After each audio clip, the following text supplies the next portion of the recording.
علی بھائی السلام علیکم، سب سے پہلے اور بہت شکریہ آنے کا۔ وعلیکم السلام ورحمۃ اللہ وبرکاتہ ولا حول ولا قوۃ الا باللہ اللہم صلی علی محمد وعلی آل محمد۔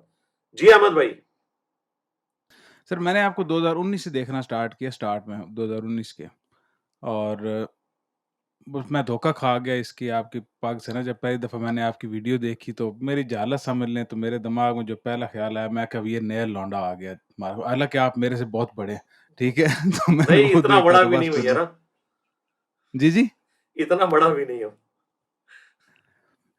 ہاں اس طرح کیسے، لیکن مطلب وہ آپ جہالت کے اہل وہ تھی، ٹھیک، تو آہستہ آہستہ پھر میں بھی پھنس گیا، تو آپ ہمارے واقعے میں ایک قسم کے جان من ہو گئے۔ تو اس کے بعد آپ نے کچھ عرصہ پہلے بتایا، اس میں لوگوں کو تو اتنی زیادہ دلچسپی نہیں ہوتی، لیکن اس کو آپ نے ٹاپک کو زیادہ ٹچ نہیں کیا۔ آپ چائنا بھی کچھ عرصہ رہے ہیں، چونکہ میں بھی وہاں رہا ہوں تو مجھے اس بارے میں تھوڑا تجسس تھا کہ آپ ادھر کیا کر رہے تھے چائنا میں۔ آپ پی ایچ ڈی وغیرہ کر رہے تھے یا آگے نہیں ماسٹرز میں کا آگے وہاں کچھ کر رہے وہاں میں آفیشیل ٹور پہ گیا تھا 1-2 ہفتوں کے لیے، رہا نہیں ہوا، بس جتنا میں نے تھے؟ اچھا اس میں اچھا، وہاں کلچر آبزرو کیا تھا وہ میں نے بیان کیا تھا۔ جی ہاں، تو کیسا لگا آپ کو اس وقت؟ آپ کا مائنڈ سیٹ کیسا تھا ریلیجیسلی؟ ظاہر ہے کہ اس وقت تو ہم کٹر بریلوی تھے نا جی، تو یہ ادھر جا کے آپ 2004 کو کی ایک بات دم، ہے۔ اور اب جب گئے ہوں گے پہلی دفعہ، جب میں بھی گیا تھا، ویسے بھی ابھی یہاں بھی ابھی کینیڈا کے اندر بھی یہی صورتحال ہے کہ اب آپ باہر دیکھتے ہیں تو بندہ کہے کہ یار بندہ نظر اٹھا کے چلے تو 200-400 نمازیں تو ایک نظر کے ساتھ آگے پیچھے ہو ہی جاتی ہیں، اور اگر نیچے بندہ دیکھ کے چلے تو بندہ وجھتا ہی رہی کہیں نہ کہیں، اور یہ پاسبل نہیں ہے۔ تو اس سلسلے میں بندہ کیا کرے اس طرح کے ماحول کے اندر؟ دیکھیں حت الامکان آپ نے نظروں کی حفاظت کرنی ہے۔ اصل میں جو اسلام میں جس چیز کی سختی کے ساتھ ممانعت ہے نا، وہ یعنی نظریں گاڑنا اور برائی کے ساتھ دیکھنا۔ ایک جو اچانک اٹھ جانے والی نظر ہے، اس کے بارے میں تو صحیح مسلم میں حدیث ہے کہ اللہ کے نبی علیہ السلام سے پوچھا گیا تو آپ نے فرمایا کہ مجھے میرے رب نے حکم دیا ہے کہ میں فوراً نظر ہٹا لوں، یعنی آپ نے جو ہے نا وہ مٹکا نہیں کرنا، نگاہ پڑی ہٹا لی، دیٹس آل۔ اسی بالکل کو کہا ٹھیک ہے۔ جاتا ہے نا پہلی اور سر، نگاہ معاف ہے، وہ یہ والی پہلی نگاہ ہوتی ہے جو اچانک اٹھ جائے۔ بالکل صحیح۔ جی ہاں۔ اور آپ کو میں نے دیکھا بہت عرصے میں آپ نے جو پنگے لیے ہیں بڑے بڑے اس میں ایک تو آپ سے یہ کانسیپٹ کلیئر کروانا تھا، یہ پوچھنا تھا بلکہ، کہ ایک تو آپ کو پتہ ہے کہ دلیری اور بیوقوفی میں فرق ہوتا ہے اور حکمت اور بزدلی میں فرق ہوتا ہے۔ اب دلیر کا بیوقوف ہونا تو سمجھ آتا ہے، کبھی کبھار بندہ ہو ہی جاتا ہے، یہ حکمت اور بزدلی کی لائن آپ کہاں ڈرا کرتے ہیں؟ کیونکہ بہت ساری چیزوں میں آپ انٹر کرتے ہیں، بہت ساری چیزوں میں پیچھے ہوتے ہیں، کوئی اصول طے کیے ہوئے ہیں یا کیا وجہ ہے اس میں؟ آپ حکمت، بہت ساری چیزوں کو آپ حکمت بولیں گے اور لوگ بزدلی بولیں گے۔ نہیں وہ بزدلی نہیں ہوتی ہے، اس کی وجہ یہ ہوتی ہے کہ بعض اوقات ہم کوئی ایسی ایکٹیویٹی پبلکلی ڈسکس نہیں کرنا چاہتے کہ جس کا دعوت حق کو نقصان ہو جائے، میری ذات کو نہیں۔ جہاں کہیں بھی آپ کو ایسی چیز نظر آتی ہے وہ میری ذات کی بزدلی نہیں ہوتی، بلکہ دعوت کے حوالے سے حکمت کا تقاضا یہ ہوتا ہے کہ آپ نے طریقے سے اس بات کو پہنچانا ہے، کیونکہ وہ اتنی بڑی کوئی ریڈ لائن ہوتی ہے کہ اس کو کراس کرنے کے بعد، وہ تھریش ہولڈ پوائنٹ کے بعد نقصان زیادہ ہو جاتا ہے، فائدہ کم ہوتا ہے۔ اگر ہمیں یقین ہو جائے نا کہ اس کو کراس کرنے سے فائدہ زیادہ ہوگا اور نقصان کم ہوگا، پھر ہم کوئی لحاظ نہیں کرتے۔ بالکل بالکل ٹھیک ہے۔ اور ایک عام انسان کو کہاں پہ لائن ڈرا کرنی چاہیے حکمت اور بزدلی میں؟ عام آدمی ظاہر ہے جی، اس سے تو اللہ تعالیٰ کی ڈیمانڈ یہ نہیں ہے کہ وہ اس لیول کا کام کرے جو میں کر رہا ہوں۔ اللہ تعالیٰ نے ہر بندے کو سرکمسٹانسز ڈفرینٹ دیے ہوئے ہیں، اس نے اپنے گیون سرکمسٹانسز کے اندر بیسٹ پرفارم کرنے کی کوشش کرنی ہے اپنے حلقہ اثر کے اندر۔ اس شخص کی کمپیٹنسی کیا ہے اس فیلڈ کے اندر، وہ خود اس کو ڈرائیو کرے گی کہ وہ کس لیول کے اوپر آ کر بات کر سکتے ہیں۔ عام آدمی کو تو اس طرح بہت بڑے لیول پہ آ کے کرنے کی ضرورت ہی نہیں ہے، اس کا کام یہ ہے کہ جو کام آلریڈی ہوا ہوا ہے، یعنی توپ کے منہ کے آگے تو میں چڑھا ہوا ہوں نا، تو میری ویڈیو کو شیئر کروا دے، بھلے اسے نیگیٹو انداز میں شیئر کروا دے، اے یار دیکھو یہ کیا بکواس کر رہے ہیں یار، کوئی اس کا جواب ہے، ہم اس کا منہ بند کریں، اس طریقے سے اس بات کریں۔ اگر اس میں بھی وہ سمجھتا ہے کہ تردد ہے، تو جو ہم ریفرنسز شو کرتے ہیں وہ ریفرنسز شیئر کروا دیں، کہیں سے بات شروع ہو جائے۔ تو میں نے تو اپنے سارے اسٹوڈنٹس کو اپنی غیبت پیشگی معاف کی ہوئی ہے کہ مجھے اگر کوئی برے لفظوں میں یاد کرتا ہے اور وہ دعوت کا کام کر رہا ہے اور میرا اسٹوڈنٹ ہے اور دین کے لیے کام کرنا چاہتا ہے، وہ مجھے گالی بھی دے دے تو میں نے پیشگی اسے معاف کی ہوئی ہے کسی طریقے سے تو بات پہنچے نا. بالکل ٹھیک ہے. اور بہت سارے لوگ آپ کے اوپر یہ عموماً کہتے ہیں کہ جی آپ کی بڑی اسٹرکٹ نیچر ہے. میں تو اس سے ایگری نہیں کرتا. میں کہتا ہوں کہ ٹھیک ہے، جس طرح کے لوگ ہوتے ہیں اس طرح کی نیچر بنانی پڑتی ہے. لیکن ایک آرگومنٹ جو آپ دیتے ہیں بہت زیادہ، جو آپ کہتے ہیں کہ قرآن کا ڈومیننٹ حصہ جلال پر مبنی ہے، اور مختلف معاملات میں آپ وہ بتاتے ہیں کہ ڈومیننٹ جلال کا پہلو ڈومیننٹ ہے. اس میں یہ چیز ہے کہ کیا یہ پاسبل ہے کہ آپ اپنی نیچر کو اس لحاظ سے ڈیفائن کر رہے ہیں جب کہ آپ کی نیچر نیچرلی ایسی ہی ہے؟ اور دوسرا یہ کہ کیا نبی پاک صلی اللہ علیہ وآلہ وسلم کی زندگی ڈومیننٹ پورشن ان کا جلال تھا؟ دیکھیں، جن ٹاپکس کو میں ایڈریس کرتا ہوں ان ٹاپکس میں تو میں آپ کو جلال میں نظر آؤں گا. اب نماز کا پریکٹیکل میں نے ریکارڈ کروایا آلموسٹ 1.5 گھنٹے کے اندر. 2 ملین سے زیادہ لوگ وہ دیکھ چکے ہیں. جو لوگ بڑے دین کی خدمت کی باتیں کرتے ہیں، انہوں نے کوئی نماز کا پریکٹیکل ریکارڈ کروایا، اور صرف پریکٹیکل ریکارڈ نہیں کروایا، نماز کے جتنے پوسچرز ہیں ان کا ایک ایک ریفرنس اس میں شو ہوا ہے. جو کچھ نماز میں پڑھا جاتا ہے وہ ہم نے شو کیا ہے. اس میں آپ دیکھ لیں ہمارے انداز کے اندر کوئی جلالیت آپ کو نظر نہیں آئے گی. درود شریف کے اوپر میں نے 50 سوالات کے جوابات دیے، وہ آپ لیکچر دیکھ لیں. صبح شام کے اذکار کے اوپر دیکھ لیں. آپ نے میرا کمپیریزن اگر کسی اور اسکالر سے کروانا ہے تو پھر ٹاپک بھی ایک دینا ہوگا. یہ نہیں ہو سکتا کہ نہیں، اس میں کا کسی اور ٹاپک کوئی سے نہیں اور کروا ہو. رہا آپ کا ہاں جی. کمپیریزن. میں میرے کسی اور سے نہیں کروا رہا. میں ایک بات جو آپ نے بیچ میں کی تھی ایک دفعہ ایک لیکچر کے اندر، آپ نے کہا تھا کہ میرے گھر والے بھی اگر میرے پاس آ کے بیٹھے تو میں نے کہتا ہوں چلے جاؤ، فضول میں نہ بیٹھو. نہیں، ظاہر ہے اس اب انداز میں تو میں نہیں کہتا نا، ورنہ تو مجھے ہی نکال دیں گے وہ. وہ تو ایک بات سمجھانے کے لیے کہہ رہا ہوں نا میں. ظاہر ہے وہ تو میں اکثر کہتا ہوں کہ شاہد افریدی صاحب جو آپ کو گراؤنڈ میں نظر آ رہے ہیں چیخو پکار کرتے ہوئے اور اپیلیں کرتے ہوئے، وہ اپنی بیوی سے چائے تو اس انداز میں نہیں مانگتے ہوں گے جس انداز میں وہ کرکٹ کھیل رہے ہوتے ہیں. تو آپ دیکھیں، میں ایک میدان میں اترا ہوں نا، دعوت کے میدان میں. میری جو پرسنل لائف ہے، جو لوگ مجھے ملتے ہیں وہ جانتے ہیں اچھے طریقے سے، میری بہت زیادہ جولی طبیعت ہے. یعنی میرا جو سینس آف ہیومر ہے وہ بہت زیادہ ہے. اور جتنے بھی دنیا میں انٹیلیجنٹ اور حاضر جواب قسم کے بندے ہیں نا، ان کے اندر یہ چیز پائی جاتی ہے. اس لیے تو میں اتنی جگتیں بھی مار لیتا ہوں، اور میں علماء کی چھوٹی چھوٹی جو چیزیں جو انہوں نے چھوڑی ہوتی ہیں ان کو میں پکڑ لیتا ہوں کہ یہ کیا کہنا چاہ رہے ہیں، اس کے پیچھے کیا مضمون پنہا ہے. وہ میں اسی لیے پکڑ لیتا ہوں کہ میرا سینس بہت زیادہ ہے. میں اس طرف واپس آؤں کہ جو ہمارے ٹاپکس ہیں نا، ان ٹاپکس کے اوپر پہلے کو بندہ لے کے آئیں. یہ تو اسی طریقے سے ہے، کوئی شخص یہ کہے کہ آپ جو بالنگ کے وقت بال پکڑتے ہیں وہ تو اتنا بڑا ہے، اور جو گولف کے پلیئر ہیں انہوں نے تو چھوٹا سا بال پکڑا ہوتا ہے، تو آپ بھی کرکٹ اس بال کے ساتھ کھیلا کریں. تو میں اسے بتاؤں گا کہ بھائی میں تو کرکٹ کھیل رہا ہوں، وہ گولف کھیل رہے ہیں. اس طریقے سے غامدی صاحب یا مولانا طارق جمیل صاحب یا باقی علماء، وہ تو ان ٹاپکس کو ہاتھ ہی نہیں ڈالتے، کیونکہ ان ٹاپکس کی وجہ سے انسان ڈی فیم ہو جاتا ہے. تمام مقابلے فکر ہی آپ کے خلاف ہو جاتے ہیں نا. ان ٹاپکس کے اوپر کوئی بول ہی نہیں رہا، اور جو بولتا ہے وہ کہتا ہے سوراں دے سور. وہ بھی سنا ہے نا آپ نے، تو میں نے تو کبھی نہیں کہا سوراں دے سور. اب آ جائیں دوسرے ٹاپکس، تو اس میں آپ دیکھیں گے انشاءاللہ میں انتہائی نرم مزاج ہوں. میری ویڈیوز ریکارڈ ہیں، آپ صبح شام کے اذکار پہ، درود شریف کے اوپر، باقی ٹاپکس کے اوپر ویڈیوز دیکھ لیں، وہ ساری کی ساری ریکارڈڈ موجود ہیں. میرے سے زیادہ تو کوئی نرم مزاج بندہ ہی نہیں ہے اس کے اندر.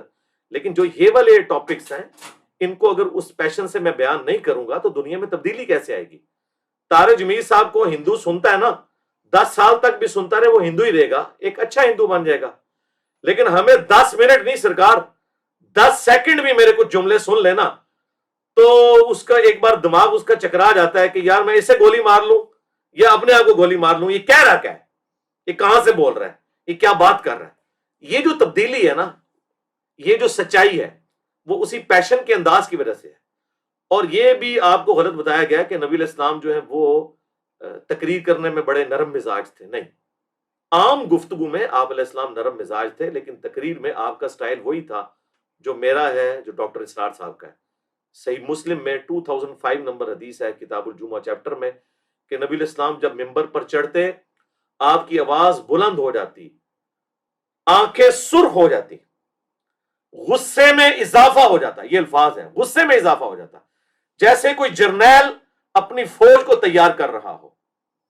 اور پھر آپ فرماتے ہیں کہ میں اور قیامت اس طرح ساتھ بھیجے گئے جس طرح یہ 2 انگلیاں. پھر اما بعد فان خیر الحدیث کتاب اللہ. یہ نبی علیہ السلام کا جلالی انداز ہوتا تھا، یہ ریکوائرمنٹ ہے سٹیج کی. نبی علیہ السلام کے بعد بھی جتنے بڑے بڑے لیڈر جنہوں نے لوگوں کو امپریس کیا ہے پازیٹیولی اور نیگیٹو، میں یہ ڈسکس نہیں کر رہا. مجھے بتائیں ہٹلر کا جو سٹائل تھا اس نے ایک بجلی بھر دی تھی نا. میں پازیٹیو یا نیگیٹو بات نہیں کر رہا. یہ جتنے اس طرح کے لوگ ہوتے ہیں نا وہ آپ کو ایکسٹرا آرڈنری نظر آئیں گے اپنے بولنے کے انداز کے اندر. بات یہ ہونی چاہیے کہ بات صحیح کر رہا ہے یا غلط کر رہا ہے، یا الفاظ کے چناؤ میں اس نے کوئی ایسا جملہ تو نہیں بولا جو غیر پارلیمانی ہے. یہ میرا دعویٰ ہے کہ ایسا کوئی نہیں ہے، اور اگر کبھی کوئی اس طرح کا سلپ آف ٹنگ ہو تو میں اس میں معذرت بھی کر لیتا ہوں. اکا دکا کیسز میں ایسے ہوا ہے. باقی وہ بھی اگر اپنے کانٹیکسٹ میں دیکھا جائے تو اللہ کے فضل سے چشتی رسول اللہ، اشرف علی رسول اللہ کے اوپر اگر حضرت عمر آج زندہ ہوتے نا تو صرف زبان سے نہ ان کو کہتے، بلکہ وہ کہتے یا رسول اللہ اجازت دیں کہ میں ان کی گردنیں اتاروں. تو میں تو اپنی زبان سے بولتا ہوں. میرا دعویٰ ہے کہ میں نے آج تک کبھی کسی کے اوپر نہ تلوار سونتی، نہ میں نے کسی کو اسلحہ اٹھا کر دھمکی دی. میں نے جو کچھ بھی کیا اپنی زبان سے کیا. حضرت عمر سے میں زیادہ نرم ہوں. اگر حضرت عمر فاروق رضی اللہ تعالیٰ عنہ نبی علیہ السلام کی صحبت میں آلموسٹ 17 سال رہنے کے باوجود مجھ سے زیادہ سخت تھے، تو جو لوگ حضرت عمر کی عزت کرتے ہیں مجھے تو پھر بینیفٹ آف ڈاؤٹ دیں اور جڑے بنے اور کہ ہاں واقعی تم حضرت عمر سے نرم ہو. تو بس ٹھیک ہے. اب حضرت عمر کو ابو بکر بنانے کی کوشش تو نہ کریں. حضرت عمر کو تو نبی علیہ السلام نہیں ابو بکر بنا سکے، تو مجھے آپ لوگ سارے مل کے کیسے ابو بکر بنانے کی کوشش کریں گے. اور یہ حضرت ابو بکر والا بھی چھوڑ دیں. جب مرتدین زکوٰۃ کا ایشو آیا، مسلمہ کذاب کا، یعنی آج کے چشتی رسول اللہ، اشرفی رسول اللہ کا، وہاں تو سارے لوگ نرمی میں پڑ گئے تھے اور کہہ رہے تھے چلے باقی کام تو یہ کر رہے ہیں. حضرت ابو بکر بھی پھر وہاں پہ وہی والا سٹائل تھا جو آج انجینئر صاحب کا سٹائل ہے، اللہ کے فضل سے. بالکل ٹھیک ہے. ایک دفعہ آپ سے سوال ہوا تھا ٹیچرز کے بارے میں، ٹھیک ہے، کہ بچوں کو جو مارتے ہیں یہ تو آپ نے اس میں کوئی دلیل دی تھی، correct me if I am wrong. آپ نے کہا تھا کہ آج کل کے جو بچے ہیں وہ ہیں بھی تھوڑے اس قسم کے کہ اگر ماں باپ کو خود ان کو جھیلنا پڑ گیا تو وہ پھر انہیں سمجھ آئی کہ ٹیچرز کیا جھیلتے ہیں. تو ان اے وے آپ نے کہا تھا کہ ایک دو لگا بھی دے ہلکی پھلکی تو کوئی ایسا مسئلہ نہیں ہوتا یہ بچوں کو دیا ہوا. میرا سوال یہ ہے کہ کیونکہ ایک پورا یہ چائلڈ سائیکالوجی کا اور پورا یہ سائیکالوجی کا ایک ڈپارٹمنٹ ہے بچوں سے جو ریلیٹڈ ہے، اور اس پہ بہت زیادہ اسٹڈیز وغیرہ بھی ہو چکی ہیں جس میں فزیکل ابیوز جو ہے وہ بگ نو ہے. یہ کسی لحاظ سے پروڈکٹیو نہیں ہوتی بلکہ الٹا کاؤنٹر پروڈکٹیو ہی ہوتی ہے in most of the cases. تو ایک تو آپ نے اس کا جو جواب دیا تھا وہ مجھے اس لیے بھی ہوا کہ آپ نے شاید اپنے وہ پرسنل ایکسپیرینس بتایا. تو لوگ تو اب عموماً آپ کو پتہ ہے لوگ حکم لیتے ہیں ایک قسم کا، جب آپ بات کرتے ہیں تو وہ کہتے ہیں ہاں اس بندے کی بات اوتھینٹک ہے قرآن حدیث کے لحاظ سے، جب یہ بات کرے گا تو یہ بھی اوتھینٹک ہی ہوگی. تو وہ آپ کیا ابھی بھی اس پہ قائم ہے کہ بچوں کو جو ہے وہ لگانی چاہیے جی قرآن ٹیچرز و کو؟ حدیث کیونکہ سے ہی میں نے ٹیچرز جو بتایا ہیں تھا نا. دیکھیں سنن نبی داؤد میں حدیث ہے کہ دیکھیں جب بچہ میں آپ کو بتاتا ہوں، جی ٹیچرز جو ہے نا وہ بچوں کو بیسیکلی مارتے نہیں ہیں. وہ ٹیچر اپنی فرسٹریشن نکالتے ہیں، کسی کی بیوی لڑی ہوئی ہے، کسی کے خامن نے اس سے وہ کچھ تو کیا، بات وہ غلط آ ہے، کے اسے بچے تو ہم بھی کمزور ہوتے ہیں. کنڈیم کرتے ہیں نا جی. آپ دو باتوں کو کمپیئر نہ کریں، اس کے تو میں بھی بہت زیادہ خلاف ہوں اور بہت سختی سے. میں بھی اپنے بچوں کو حتی الامکان ہاتھ نہیں لگاتا. میں انہیں اخلاقی طور پر سمجھانے کی کوشش کرتا ہوں. میں نے جو بات کی تھی وہ دیکھیں قرآن میں تو ذکر آیا ہے کہ اگر عورت بے حیائی پر اترے پہلے اس کا بستر الگ کرو، سورۃ النساء میں، اس کے بعد اسے مارو. تو مارنے سے تو کوئی جان چھڑا نہیں سکتا. اللہ سے زیادہ تو کوئی بہتر ٹیچر نہیں، نہیں. عورت میں اور بچوں میں فرق ہے نا، جی بچے جی کا تو ہاں، مائنڈ اب آ رہے ڈیولپنگ بچوں فیز بچوں میں کا ہے نا. بھی میں بتاتا ہوں. جی سنن نبی داؤد میں حدیث ہے جب بچہ 7 سال کا ہو جائے تو اسے نماز کا حکم دو، جب 10 سال کا ہو جائے تو اس کا بستر بھی الگ کر دو، اور نماز نہ پڑھے تو اسے مارو. اب 10 سال کے بچے کو مارنے کا ذکر سنن نبی داؤد میں حدیث کے اندر موجود ہے. یہ حدیث مشکات نبی کے پاک نے اندر. کتنے بچوں کو مارا؟ جی نبی پاک علیہ السلام نے کتنے بچوں کو کبھی مارا ہے؟ انہوں نے کوئی قصہ آتا ہے کبھی انہوں نے کچھ مارا ہو؟ دیکھیں اب سوائے ایک حضرت جی میں آپ عباس کو کا آپ بتاتا ہوں. بتاتے ہیں کہ اتنی جو ہلکا سا انہیں. تفصیلات ہے نا جی، اب اتنی تفصیلات نبی علیہ السلام کو تو اس ایکسپیرینس سے گزرنا ہی نہیں پڑا. اس حوالے سے لڑکیاں تو بڑی شریف ہوتی ہیں، نبی علیہ السلام کی تو بیٹیاں تھیں، آپ کا بیٹا تو ڈائریکٹلی کوئی ہے نہیں تھا. اس لیے ہم اس حوالے سے ادھر کوئی اگزامپل کیسے پیش کریں. مسئلہ تو ہے وہ لڑکوں کا ہوتا ہے، لڑکیوں کا تو مسئلہ ہی نہیں ہوتا. آپ کے پاس ایک لڑکا ہے نا گھر میں اور 5 لڑکیاں ہیں، ان 5 لڑکیوں کا آپ کو رہنے کا کوئی ایشو نہیں ہوگا. ایک لڑکے نے پورے خاندان کے ناک میں دم کیا ہوا ہوگا. یہ مسئلہ جو ہے بچیوں کا نہیں ہے، بچوں کا ہے. ان کی ذرا نیچر اس طرح کی ہے نا. آپ مارنے کی طرف آئے. ہم جو مارنے کی بات کرتے ہیں وہ مارنا پیٹنا وحشیوں کی طرح نہیں ہے, ضرورت سے زیادہ نہیں ہے. تھوڑی بہت ڈانٹ ڈپٹ کے طور پر کان کھینچنا یا کوئی ایک تھپڑ مار دینا, اور وہ بھی چہرے پہ نہیں مارنا, آپ نے کمر پہ مارنا ہے. کوئی چھڑی تھوڑی بہت مار دی اس طریقے سے. اب جو لوگ یہ کہہ رہے ہیں نا کہ جی اسٹڈیز نے یہ ثابت کیا ہے, ہم یہ کہتے ہیں کہ تمہاری اسٹڈیز نے کون سے آئیڈیل بچے نکالے ہیں ذرا ہمیں بتاؤ نا. وہ تو بغاوت کے اوپر مبنی بچے ہوتے ہیں, وہ تو ماں باپ کو اولڈ ایج ہاؤسز میں جا کے پھینک آتے ہیں. آپ ہمارا ذرا آ کے سوشل سسٹم سٹڈی کریں, آپ اس طرح کا سوشل سسٹم ہم پروڈیوس کروا کے بتائیں اپنے اس سسٹم کے ذریعے, تو پھر ہم مانیں گے نا. یہ وہی بات ہے کہ گولف کے بال کو آپ کرکٹ کے بال سے کیسے کمپیئر کروا رہے ہیں. وہ کہہ رہے ہیں جی یہ ہو جاتا ہے, تو ادھر جو کچھ بچے ماں باپ کے ساتھ کر رہے ہیں وہ تو ان کی ڈانٹ ڈپٹ کے اوپر بھی ان کے ساتھ کیا کیا سلوک کرتے ہیں, پولیس کو بلا وہ لیتے تو ہیں, سب دوسری کچھ کر ایکسٹریم لیتے ہے نا, ہیں.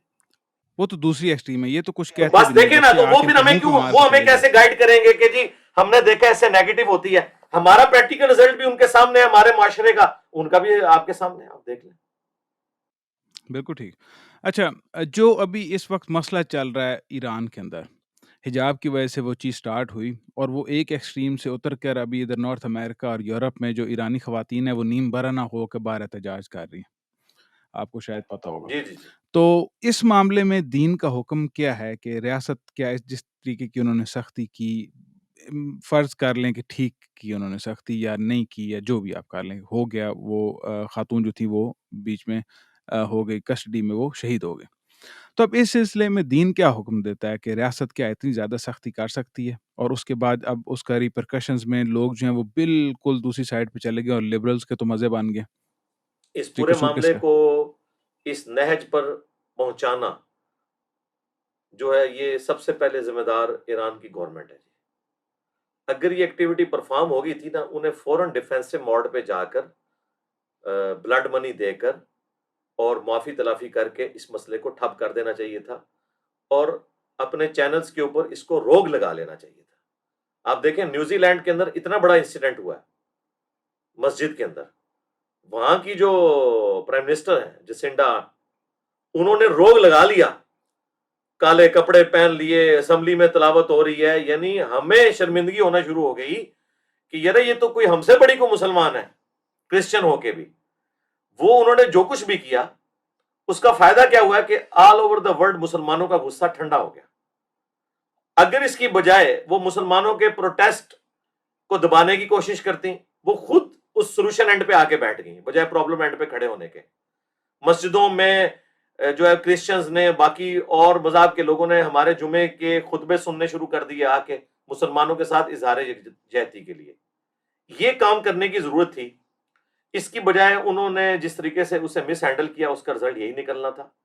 میں تو اس میں اصل مجرم جو ہے وہ ایران کی حکومت کو سمجھتا ہوں.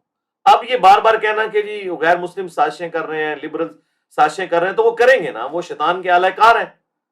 یہ تو بڑا عجیب سا گلہ ہے کہ میں اللہ تعالیٰ سے کہوں کہ مجھے شیطان نماز کی طرف آنے سے روکتا ہے, تو بھئی یہ کون سا میں انفارمیشن میں اضافہ کر رہا ہوں کسی کی, یہ تو ہے, یہ تو میرا ٹیسٹ ہے.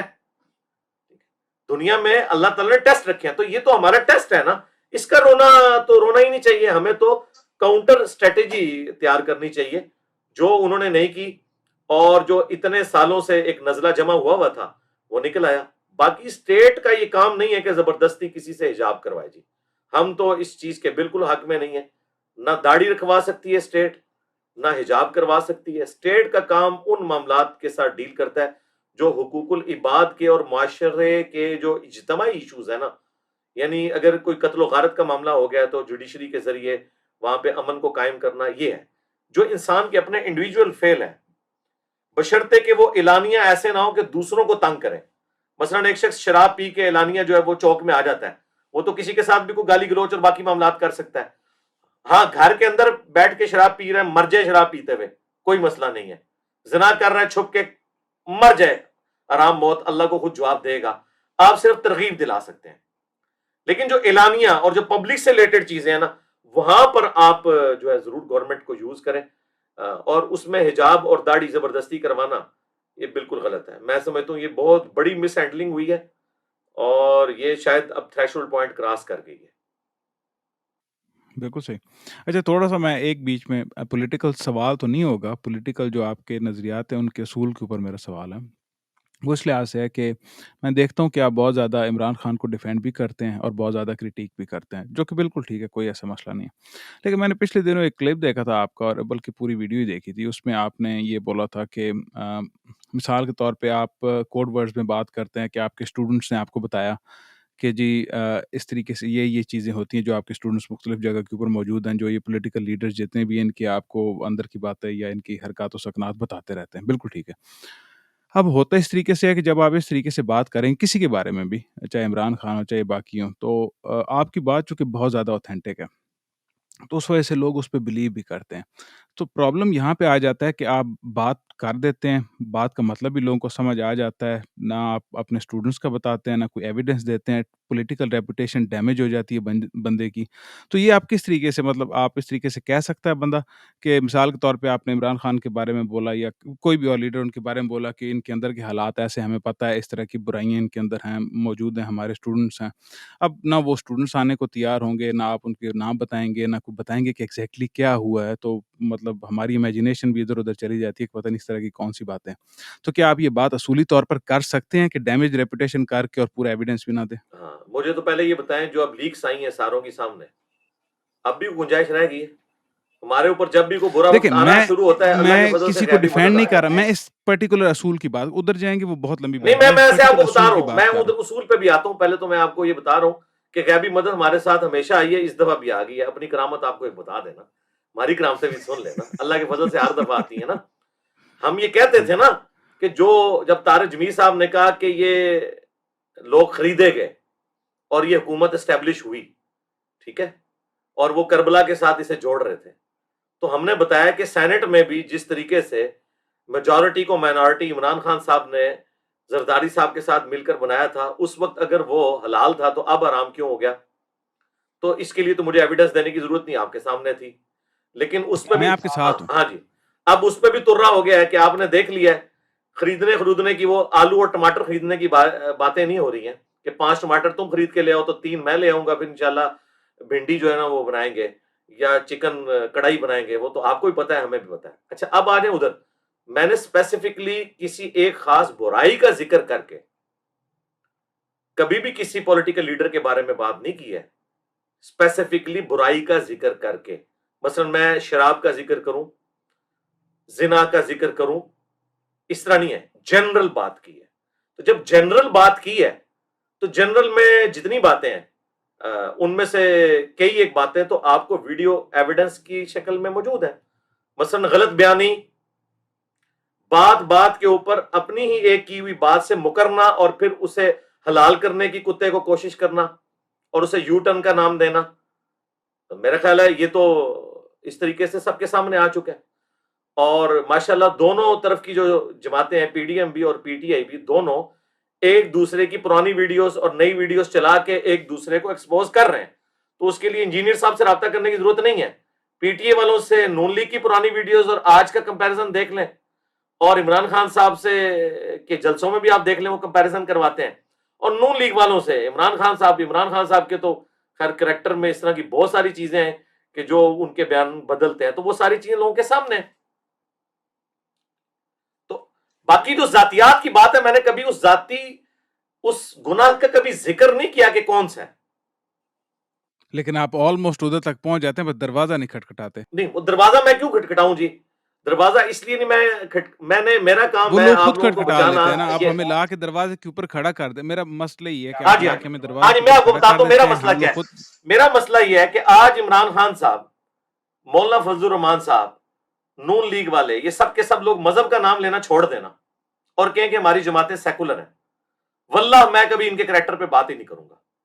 مجھے خطرہ ان نوجوانوں کے بارے میں ہے کہ جو ان کو مذہبی پیشوا مانے ہوئے ہیں، ریاست مدینہ کے نام کے اوپر، ختم نبوت کے نام کے اوپر، علماء کی عزت کے نام کے اوپر. میں سارے فرقوں اور سارے پولیٹیکل جماعتوں کی بات کر رہا ہوں. کل کو جب ان کی ویڈیوز نکلیں گی باہر، کئی لوگ تو دیکھ چکے ہیں وہ ویڈیوز، یعنی وہ اتھینٹک لوگ، جتنا میں اپنے آپ کو سچا سمجھتا ہوں نا، میں اتنا ہی ان لوگوں کو بھی سچا سمجھتا ہوں جنہوں نے وہ ویڈیوز خود دیکھی ہیں. ٹھیک ہے، تو جب یہ ویڈیوز کل کو باہر نکلیں گی اور یہ ساری چیزیں خدا نہ خواستہ ایسا ہو، میں نے تو کنڈیم کیا ہے، پھر لوگ ان لیڈرز سے نہیں اسلام سے بھی متنفر ہوں گے۔ یہ لوگ اسلام کا نام لینا چھوڑ دینا، واللہ مجھے کوئی غرض نہیں ان کے ساتھ، اسلامک ٹچ چھوڑ دیں گے لگانا، یہ ٹچ ٹچ چھوڑ دیں، دین کی بات کرنا چھوڑ دیں، بس سیکولر ہو کے پالیٹکس پہ بات کریں، میں بھی ان کو ان کے حال پہ چھوڑ دوں گا۔ مجھے اس وقت ڈر لگتا ہے کہ لوگ انہیں دینی پیشوا کے طور پر مان رہے ہیں۔ ویسے تو اور بھی کئی باتیں کرنے والی ہیں کہ یہ لوگ آئین کی پاسداری کا حلف تو لے رہے ہیں۔ آئین کی پاسداری یہ ہے کہ آپ نیوٹرلز کو یہ کہیں کہ مجھے حکومت میں واپس لے کے آؤ، ان کو نکالو۔ آئین تو کہتا ہے نیوٹرلز کا کوئی کام ہی نہیں ہے سیاست کے اندر، اور آپ بار بار انہیں دعوت دے رہے ہیں کہ چوکی دار میری حفاظت کرے، ان کو باہر نکالے اور مجھے دوبارہ لے آئے۔ یہ تو سیدھی سی آپ آئین کی خلاف ورزی کر رہے ہیں، اور اسی سٹیج میں آپ آگے آئین کا حلف بھی لے رہے ہیں۔ ہاں، ووٹ کو عزت دو، اور کسی بھی فوجی کا یا کسی بھی ادارے کا یہ کام نہیں ہے، چاہے وہ جوڈیشری ہو چاہے ملٹری ہو، کہ وہ آ کے سیاسی معاملات میں پنگا لے، ٹھیک ہے، یہ بات آئین کے مطابق ہے۔ لیکن یہ بات آئین کے مطابق نہیں ہے کہ مجھے لے آؤ اور ان کو نکالو، آپ نے چوروں کو ہم پہ مسلط کر دیا ہے۔ اس کی بجائے یہ کہیں نا اگر یہ لوگ کہ آپ کو یہ رائٹ ہی نہیں پہنچتا تھا، ٹھیک ہے، نہ مجھے لانے کا نہ ان کو لانے کا، آپ کا کوئی کام نہیں ہے، تو ہم کہیں گے ہاں آئین کے مطابق بات ہو رہی ہے۔ تو میں بتا رہا ہوں آئینی بات طور اسی پہ میں طرف چلی غلطیاں جائے گی۔ نکال سکتا ہوں، مذہبی طور پہ تو ہیں ہی ہیں۔ آپ دین کو سمجھتے ہیں کہ سیاست سے علیحدہ ہونا چاہیے؟ نہیں، میں تو یہ کہہ نہیں رہا، میں یہ کہہ رہا ہوں کہ بے دینوں کا یہ کام نہیں ہے کہ سیاست میں دین کا نام لیں، بس۔ ہاں، مطلب کیا کون کوئی ایسا بندہ ہے آپ کی نظر میں جو اگر بات کرے اسلام کی تو آپ مان لیں گے، یا ایٹ لیسٹ آپ اسے تھوڑا سا جی دے دیں میری گے؟ نظر میں کوئی بندہ نہیں ہے۔ تو پھر یہ تو آپ وہی کر رہے ہیں جو باقی سارے کر رہے ہیں۔ کیا؟ بریلوی بھی تو کہتے ہیں کہ ہماری نظر میں کوئی نہیں ہے، باقی سارے وہابی بھی کہتے ہیں ہماری نظر میں کوئی نہیں ہے، دیوبندی نہیں، آپ بھی کہہ رہے ہیں ہماری نظر میں کوئی نہیں، تو آپ میرے ڈفرنٹ کیسے ہو؟ دیکھیں بات یہ ہے نا کہ یہ میری کوئی ضرورت نہیں ہے نا۔ مثلا آپ مجھ سے یہ سوال پوچھ رہے ہیں کہ خلفائے راشدین کے بعد 1400 سال میں کتنی اسلامی حکومتیں ہیں، تو میں کہوں گا 2 سال ایک عمر بن عبدالعزیز کے ہیں۔ آپ کہیں جی پورے 1300 سال میں کوئی نہیں ہے، تو میں کہوں گا مجھے تو نہیں نظر آ رہی، آپ کو نظر آ رہی ہے تو بتا دیں۔ تو اس میں میرا تو قصور نہیں، 1300 سال امت میں جو یہ کام ڈالتے رہے ہیں سلطنت عثمانیہ یا بنو امیہ یا بنو عباس، جنہوں نے اپنی ذاتی لڑائیوں کو مذہب کی آڑ میں لوگوں کے ساتھ دشمنیاں کی، باپ نے بیٹے کو قتل کیا، بیٹے نے بھائیوں کو قتل کیا، اور اس طرح معاملات چلے، تو میرا کیا لینا دینا اس کے اندر؟ میں کہاں سے آپ کو اگزامپل خلفائے راشدین کی پیش کروں؟ ابھی اس وقت دنیا میں کوئی ایسی حکومت موجود ہے جو آپ سمجھتے ہیں کہ قریب تر ہے، پرفیکشن کے کوئی قریب بھی نہیں نہیں ہے لیکن جی، ایٹ لیسٹ دور کوئی دور ایک بھی تک نہیں بھی ہے؟ کوئی نہیں ہے جی، نہیں کوئی نہیں ہے۔ نہیں۔ بالکل صحیح، ٹھیک ہے، آگے چلتے ہیں تھوڑا۔ میں ایک تو عموماً نا آپ جب بات کرتے ہیں دین کی بات کرتے ہیں، کچھ بیسک چیزیں تو آرام سے سمجھ آ گئیں، اور وہ ریپیٹیشن کی وجہ سے بالکل آپ نے ڈرل کر دی، ٹھیک ہے، کوئی مسئلہ نہیں۔ جب کچھ چیزوں کے بارے میں بات ہوتی ہے جو کمپلیکیٹڈ ٹرمینالوجیز وغیرہ ہیں، یا جو علم کی بحثیں ہیں جو یہ علماء وغیرہ پڑھتے ہیں اپنے مدرسوں میں پڑھتے ہیں، جن کا یہ ہمارے اوپر روب ڈالتے ہیں مختلف اصطلاحات استعمال کرنے کے بعد، آپ جب ان اصطلاحات پہ اکثر آتے ہیں تو مطلب ہم میں سے کچھ لوگوں کے اندر ذرا زیادہ تجسس ہوتا ہے بنسبت باقیوں کے، عمومی طور پہ تو یہ نہیں ہوتا، لیکن وہ اصطلاحات کے اوپر ابھی آتے ہیں، میرے کان کھڑے ہوتے ہیں کہ ابھی آپ بتائیں گے، آپ کہتے ہیں یہ آپ کے کام کی بات نہیں، آپ آگے نکل جاتے ہیں، اور کچھ باتیں آپ بتا بھی دیتے ہیں۔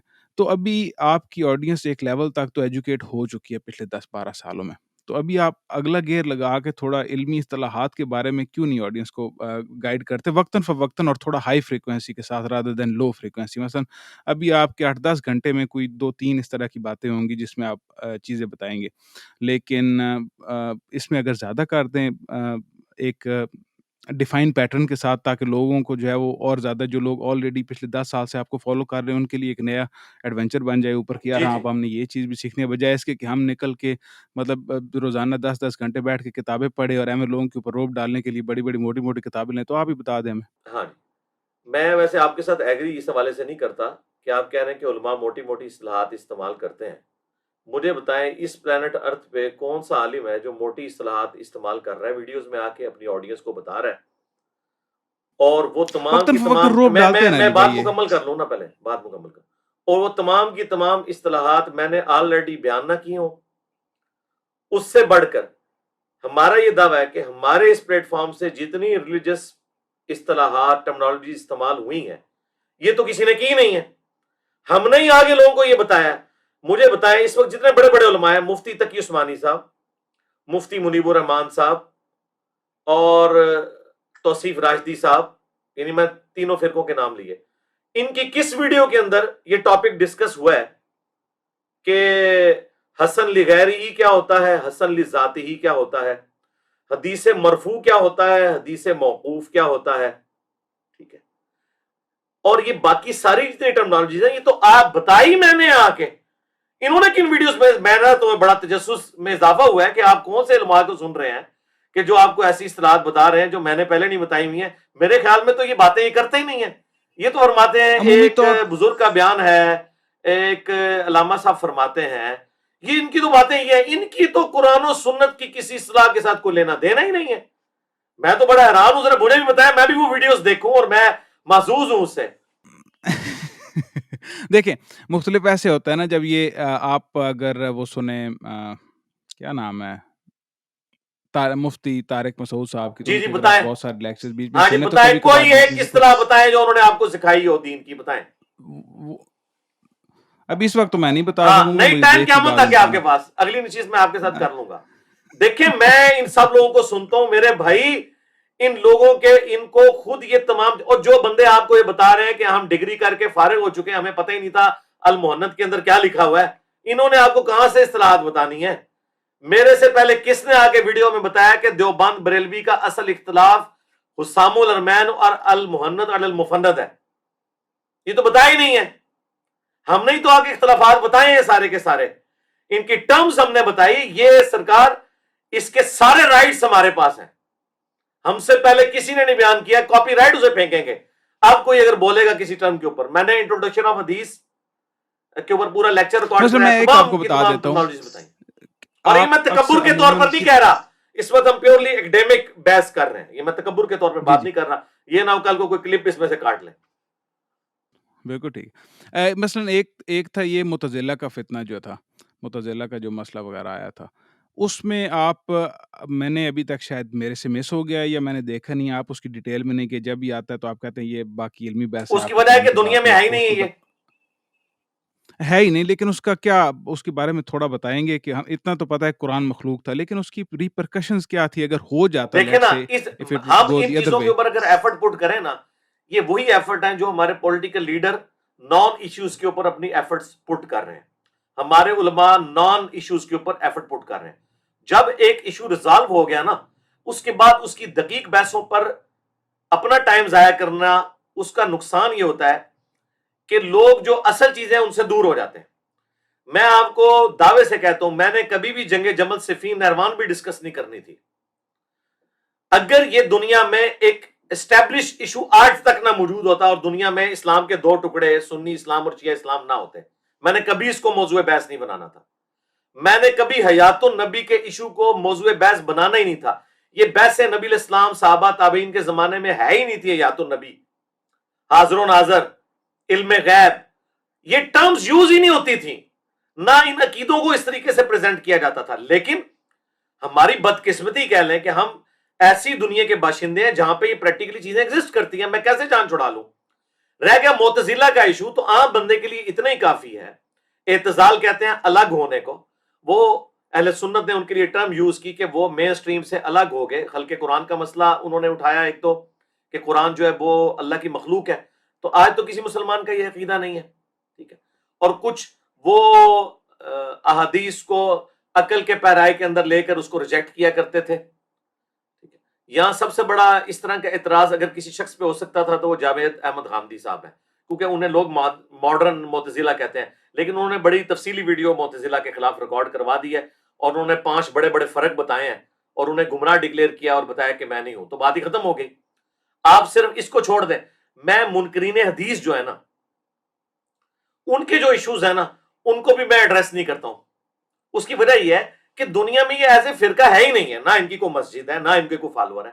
اکا دکا اگر چند سیکولر ٹائپ کے لوگ جو اپنے آپ کو بڑا سمجھتے ہیں کہ ہم بڑے کوئی تحقیقی لوگ ہیں، اور وہ کہتے ہیں ہم اس حدیث کو نہیں مانتے، تو ان کی کوئی اہمیت نہیں ہے، کیونکہ ان کو کسی نے گود نہیں لیا ہوا.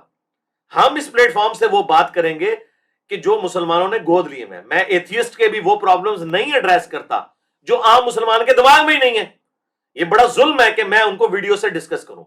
کتنے لوگوں نے دعوے نبوت کیا ہے اس دور کے اندر اور مجھے ویڈیوز بھیجی. جب میں نے ویڈیو دیکھی 1500 2000 لوگوں نے دیکھی. میں نے کہا بڑا ظلم ہے کہ ملینز کے پلیٹ فارم سے پہلے اس خبیث کا تعارف کرواؤں اور اس کے بعد پھر میں اس کے اعتراضات کے جوابات دوں کہ جو ایک مسلمان کے دماغ میں ہے ہی نہیں ہے. ہم ہمیشہ وہ چیز ایڈریس کرتے ہیں جو مسلمانوں کے دماغوں میں ہے. ہاں یہ ہو سکتا ہے کہ وہ ایشو بریلویوں کے دماغ میں نہ ہو, دیوبندی سارے جانتے ہوں, اور بریلوی کے یہ ہمارے دماغ میں نہیں تھا. بھئی تیرے دماغ سے کیا فرق پڑتا ہے, کروڑوں دیوبندیوں کے دماغ میں تو تھا نا. یا دیوبندی کہ جی ہمیں تو غرض ہی نہیں ہے جنگ صفین سے. بھئی تجھ سے کیا ہوتا ہے, دنیا میں کروڑوں شیعہ تو ہیں جنہیں جنگ صفین سے غرض ہے, اور اس کی وجہ سے وہ تمہیں کافر سمجھ رہے ہیں. تو وہ فتنہ کروڑوں کے لیول کا ہو پھر میں اسے ایڈریس کرتا ہوں, ادروائز نہیں ایڈریس کرتا. یہ دعوت کی حکمت کا تقاضا ہے. ہاں ان پرسن اگر آپ مجھ سے آ کے ان کیمرہ پوچھ لیں, آن کیمرہ نہ پوچھیں, تو میں بالکل آخری درجے تک ننگی باتیں کرتا ہوں. لیکن اس کے لیے شرط یہ کیمرہ نہیں ہوگا, کوئی ریکارڈنگ نہیں ہوگی. بالکل مجھ سے 1 to 1 آپ بڑی خطرے ناک باتیں سنیں گی, آپ کی کانپے بھی ٹانگ جائیں گی, لیکن وہ کیمرے میں نہیں ہوں گی, میری وہ نہیں ظلم ہے ٹانگے لوگوں گی, پہ. میں آؤں گا آپ کے پاس انشاءاللہ اور سنیں گے بھی یہ جی والی جی باتیں کون سے والی ہیں. بالکل ٹھیک ہے. اچھا, ایک عام آدمی کے لیے عموماً ہم جب سنتے ہیں تو بتایا جاتا ہے کہ یہ اصول کی بات ہے, یہ فروحی بات ہے, ٹھیک ہے, ہمیں پتہ ہے, مطلب ان کی ٹرمینالوجیز کا تو ہمیں پتہ ہے, لیکن دین کے معاملات میں ایک عام آدمی کو کس طریقے سے باؤنڈری کہاں وہ کھینچے گا کہ یار یہ اصول ہے, اس کے اوپر کوئی کمپرومائز ہے, اور یہ فرو ہے, فرو میں کوئی کمپرومائز کی گنجائش موجود ہوتی ہے, یا ان کا کیا ہوتا ہے بیسکلی, دیکھیں یہ یہ تھوڑا جو بتا دو ٹرم ہے نا, اصول اور فروع, یہ لفظ ہے فروع, عین آتا ہے اینڈ پہ. اصول, اصول کہتے ہیں جڑ کو, درخت کی جو جڑ ہے وہ اس کی اصل ہے. فروع جو اوپر پھیلا ہوا اس کا پورا شاخیں اور باقی چیزیں, لیکن وہ ڈیپینڈنٹ اس کے اوپر ہے. اسلام میں اصول جب ہم کہتے ہیں نا یہ بات اصولی ہے, تو اس سے مراد ہے یہ بات عقیدے سے تعلق رکھتی ہے. نماز فرض ہے, یہ اصول ہے. نماز کے اندر کون کون سی چیزیں ضروری ہیں جن کے بغیر نماز ہوتی نہیں, یہ اصولی چیزیں, جیسے قیام, رکوع, ہر رکعت میں 2 سجدے, 2 سجدوں کے درمیان بیٹھنا, 2 رکعتوں کے بعد بیٹھنا, 4 رکعتوں کے بعد جو ہے وہ بیٹھنا اور نماز کو مکمل کرنا. کچھ چیزیں فروعی, یعنی اذکار کا اختلاف ہے کہ آپ یہ والا ذکر بہتر ہے, یہ نہ پڑھیں, یہ پڑھ لیں. اسی طریقے سے رفع الیدین کا مسئلہ, یہ بھی فروعی مسئلہ ہے. یعنی ایک شخص, یعنی اس کی آنکھ نہیں ہے, دوسرے کی ٹانگ نہیں ہے, تیسرے کا بازو نہیں ہے, بولا سب کو انسان ہی جائے گا. ہاں جو پورا سلامت ہے اسے کہتے ہیں یہ پرفیکٹ انسان ہے, یہ انسان تو ہے لیکن یہ کانا ہے. اس طرح بغیر رفع دین کے جو نماز پڑھ رہے ہیں ہم اس کو نماز ہی مانتے ہیں, لیکن کہتے ہیں کانی نماز ہے, یہ پرفیکشن کے ساتھ نہیں ہے. تو اصول وہ چیزیں جن کا تعلق عقائد کے ساتھ ہے, اور فروع یہ ہیں جن کا تعلق اعمال کے ساتھ ہے. اس میں بھی اعمال کی کو پرفارم کرنے میں جو فرائض والے جو پورشن ہے, جو نص قطعی سے ثابت ہیں, اس کو آپ کسی درجے میں اصول کی کیٹیگری میں کر سکتے ہیں. باقی جو چھوٹی چیزیں ان کو آپ چھوڑ دیں گے. عقائد میں بھی ایسی چیزیں ہیں جو ایک فروعی معاملات ہیں جو انہوں نے اس کو اصول کھڑا کر دیے. مثلا رسول اللہ کی قبر اللہ کے عرش سے افضل ہے, اب یہ خود سے انہوں نے عقیدہ گھڑا ہے, پھر لوگوں کو اس کا پابند کیا, اب ہم یہ کہتے ہیں یہ فروعی باتیں. بھی فروع کہاں سے ہوا, عقیدہ تو ہوتا ہی اصول ہے. فروع کیا, اب جو بندہ اس کا انکار کرتا ہے اس کے اوپر گستاخ رسول کا فتویٰ لگتا ہے, وہ کہتے ہیں رسول اللہ کی عظمت نہیں آپ مان رہے ہو. تو بات سٹارٹ تو فروع سے کرتے ہیں, یہ عقیدے میں بھی کہتے ہیں یہ فروعی عقیدے کا اختلاف ہے, لیکن وہ بات تو بڑی دور تک چلی جاتی ہے. بالکل صحیح. ایک اور سوال تھا, وہ مجھے لگتا ہے کہ مجھے آپ کے پاس ہی آنا پڑے گا اور بغیر کیمرے کے, لیکن میں پوچھ لیتا ہوں کہ یہ منافقین دوبیلے پھوڑے والے پوچھ کے میں تو تھک گیا ہوں دیکھ کے سرچ کر, مجھے تو نہیں سمجھ آ رہی, یا آپ کوئی راستہ بتا دیں یا کوئی جی بتا میں نے دیں اس کہ کی ویڈیو کون ریکارڈ یہ. کرا دی ہے, آپ دیکھ لیں, میں نے ویڈیو ریکارڈ کروا دی ہے, اس میں نے بتایا ہے. جی جی جی, نہیں بندوں کے نام تو میں نے نہیں بتانے نا, حضرت حذیفہ سے تو میرا کوئی اب رابطہ ممکن وہ نہیں میں ہے. نے دیکھی ہیں ساری ویڈیوز, میں آگے بندوں کا میں پتہ کر رہا ہوں کون ہاں جی کون میں سے نے تھے, آپ بندوں کو کا بھی پتہ ہے ویسے. جی میں بندوں کا میں نے یہ بتایا تھا کہ اگر کسی بندے کو دوبیلا نکل آیا ہے, اس کا یہ مطلب نہیں ہے کہ وہ منافق ہے, کیونکہ جسے بھی دوبیلا نکلے اس کا منافق ہونا ضروری نہیں ہے. ہاں منافق کو دوبیلا نکلنا, وہ 8 منافقین کے بارے میں جو صحیح مسلم میں 7035 نمبر حدیث ہے ان کے بارے میں ہے. اب ان کے نام تو حذیفہ ابن یمان کو بتائے تھے نبی صلی اللہ علیہ وآلہ وسلم نے, انہوں نے آگے ٹرانسفر نہیں کیے. ہاں نبی علیہ السلام کے ساتھیوں میں ایسے لوگ ہیں جو دوبیلے سے مرے ہیں, لیکن اب جو ایسے لوگ ہیں, اب ان کا اگر ہم اس طریقے سے ذکر کریں گے تو لوگ کہیں گے یہ تو حدیث ان میں فٹ ہو جائے گی, پھر ہم انہیں مثال یہ دیتے ہیں کہ دیکھیں نبی علیہ السلام کی حدیث ہے بخاری مسلم میں کہ خوارج کی نشانی ہے کہ وہ سر مڑائیں گے. اور ابو داؤد میں حدیث ہے حضرت علی رضی اللہ تعالیٰ عنہ کہتے ہیں جب سے میں نے رسول اللہ سے سنا صلی اللہ علیہ وآلہ وسلم کہ غسل میں جس کا کوئی حصہ خشک رہ گیا تو اسے عذاب دیا جائے گا تو میں نے اپنے سر کے ساتھ دشمنی کی اور سر کے بال موڑنا شروع کر دیے. اب مولا علی خود بھی سر موڑتے تھے اور ان کے مخالفین خوارج بھی سر موڑتے تھے. اب سر مونڈنے کی جو ایک ایکٹیویٹی ہے اس میں تو دونوں برابر ہیں, لیکن اب مولا علی علیہ السلام کی محبت ہی میں تو ہم خوارج سے نفرت کرتے ہیں. اب کیسے ہو سکتا ہے کہ ہم حضرت علی کو کہیں کہ ان میں خارجیوں کی نشانی پائی جاتی ہے؟ ایسا نہیں ہے. یہاں پہ بھی اگر کسی حضور کے ساتھی کو دوبیلا نکل آیا, ہم یہ کیسے یقین کر لیں کہ اس کو دوبیلا اسی وجہ سے نکلا ہے؟ طاعون کے مرض میں بھی کئی صحابہ فوت ہوئے ہیں. اب طاعون کا مرض اللہ تعالیٰ کی طرف سے بنی اسرائیل کے اوپر عذاب بن کے نازل ہوا تھا. مسلمانوں کے لیے یہ ہے کہ اللہ کے نبی علیہ السلام نے فرمایا کہ میری امت میں جو کوئی طاعون میں مر گیا وہ شہید ہے, بخاری مسلم میں حدیث ہے. لیکن بہرحال ہمارے ہاں تو یہ تصور ہے کہ ایک نیک آدمی کی موت اس طرح نہیں ہونی چاہیے کہ اس کے جسم پہ اتنے بڑے بڑے پھوڑے نکلیں جس سے وہ بدصورت ہو کے مرے, اس میں پیپ پڑ جائے تو بڑی ایک گھن آتی ہے. لیکن اللہ تعالیٰ کی طرف سے ایک آزمائش ہے. تو اس طریقے سے پھر ہم وہ بتاتے اس لیے نہیں یعنی کہ ہمیں خود نہیں پتا. ایجوکیٹڈ گیسز بھی نہیں ہیں اس میں. جب ہمیں پتہ ہی نہیں ہے, ہم جب گیس تو اب کسی کے ایمان کا فیصلہ کرنا ہے نا, تو ایمان کا فیصلہ تو نہیں ہو سکتا نا. مثلا آپ اس کو یوں سمجھیں, صحیح مسلم کی حدیث ہے علی سے محبت نہیں رکھے گا مگر مومن, علی سے بغض نہیں رکھے گا مگر منافق. یہ ان پرنسپل حدیث ہے صحیح مسلم میں 240. کیا اس کی بنیاد پہ جنگ جمل شروع ہونے سے پہلے حضرت علی کے کسی ساتھی نے سیدہ عائشہ یا سیدنا طلحہ اور زبیر رضی اللہ عنہم اجمعین وعلیہم السلام اجمعین پر بغض علی کو لگایا؟ بعد میں تو ویسے ہی نہیں لگا سکتے کیونکہ حضرت عائشہ کو بھی شرمندگی تھی, حضرت طلحہ بھی جنگ چھوڑ گئے, حضرت زبیر بھی چھوڑ گئے, المستدل حاکم میں آتا ہے. بعد میں تو ہمیں گیم کلیئر ہوگی, لیکن میں ایگزیکٹلی جنگ شروع ہوتے وقت پوچھ رہا ہوں. اس وقت اگر کوئی مسلم کی حدیث لگاتا اور کہتا یہ سامنے جتنے حضرت علی سے لڑنے آئے منافقین ہیں, کسی کی جرت نہیں ہوئی, اور نہ خود سیدنا علی نے اپنے ماننے والوں کو یہ ترغیب دلائی ہے کہ یہ مجھ سے بغض رکھنے کے لیے لڑنے کے لیے آئے ہیں. حضرت علی کو بھی پتا تھا کہ بھائی شیطان کی اتنے چڑھ گئے, سیدھی سی بات ہے. دنیا کی محبت سے کوئی مغلوب ہو گیا ہے, کوئی مس گائیڈ ہو گیا ہے. سب سے بڑھ کر بریلویوں کو تو ہم کہیں گے کہ اس زمانے میں علم غیب ہی نہیں ہوتا تھا. اگر علم غیب ہوتا تو آپس میں لڑتے ہی نہ, ایک دوسرے کے دل میں جھانک کے دیکھ لیتے اور کر لیتے. تو اگر حضرت علی نے اپنے مخالفین کو جنگ شروع ہونے تک, بعد میں تو ظاہر ویسے ہی وہ پیچھے ہٹ گئے, اس وقت بھی نہیں منافق کا. جو پیچھے نہیں ہٹے ان پہ قنوت نازلہ پڑی, لیکن ان کے بارے میں بھی آپ دیکھ لیں نبی صلی اللہ علیہ وآلہ وسلم کی حدیث حضرت علی نے نہیں فٹ کی. مصنف ابن ابی شیبہ میں ہے کہ میں اللہ سے امید کرتا ہوں کہ مقتولین صفین جو میرے مخالفین ہیں وہ بھی جنت میں جائیں گے, اور میرے اور معاویہ کے درمیان معاملہ قیامت کے دن طے ہوگا. تو حضرت علی اپنے مخالفین جو کہ حضرت علی سے لڑتے ہوئے قتل ہو گئے جنگ صفین میں, ان کو بھی جنت کی بشارت سنا رہے ہیں. اس کا مطلب ہے حضرت علی بغض علی والی حدیث فٹ نہیں کر رہے. ٹھیک ہے, اسی لیے ہم کسی بھی صحابی کو جس نے حضور پر ایمان جو لے کے آیا, کلمہ پڑھا, یہی ہمارا روافظ کے ساتھ اختلاف ہے کہ وہ دل کے اوپر حکم لگاتے ہیں. ہم کہتے ہیں دل کے اوپر حکم نہیں لگایا جا سکتا وہی کی تائید کے بغیر. رہ گئی اسیسمنٹ, تو اسیسمنٹ میں تو بڑے لوگ آ جائیں گے, اس کا تو کوئی اینڈ ہی نہیں ہوگا, اور وہ لوگ بھی آئیں گے جن کے بارے میں حضرت علی نے کوئی فتویٰ نہیں دیا. تو پھر آپ کو کیسے حق پہنچتا ہے کہ آپ ایسا فتویٰ دیں؟ اچھا, یہ آپ کی ویڈیو میں آپ کا مرر امیج آ رہا ہے سر, یہ مجھے آپ نہیں اپنا پتا. دایاں ہاتھ, آپ اپنا دایاں ہاتھ کھڑا کریں. اچھا دایاں, پھر مرر امیج نہیں ہے تو آپ پھر الٹے ہاتھ سے پانی کیوں پی رہے تھے؟ دایاں ہاتھ سے پانی پیئے. میں تو پہلے اس نے زن رکھے ہوئے تھا, لیکن اب میں نے سمجھا شاید مرر امیج ہے. اب میرا اس نے زن ختم ہو گیا. یہ اب جس طرح لیکس کے بعد اس نے زن ختم ہو جاتا ہے نا, تو وہ ختم ہو گیا. اچھا آگے چھوٹے فروئی مسائل ہیں, اس پہ آپ ہمیں معاف کریں. نہیں, یہ فروئی مسئلہ نہیں ہے, نبی علیہ السلام کا حکم ہے. آپ نے فرمایا, مسلم کی حدیث ہے, شیطان دائیں ہاتھ سے کھاتا پیتا ہے. کھانا پینا جو ہے نا, اس کے بارے میں نبی علیہ السلام نے حکم دیا ہے.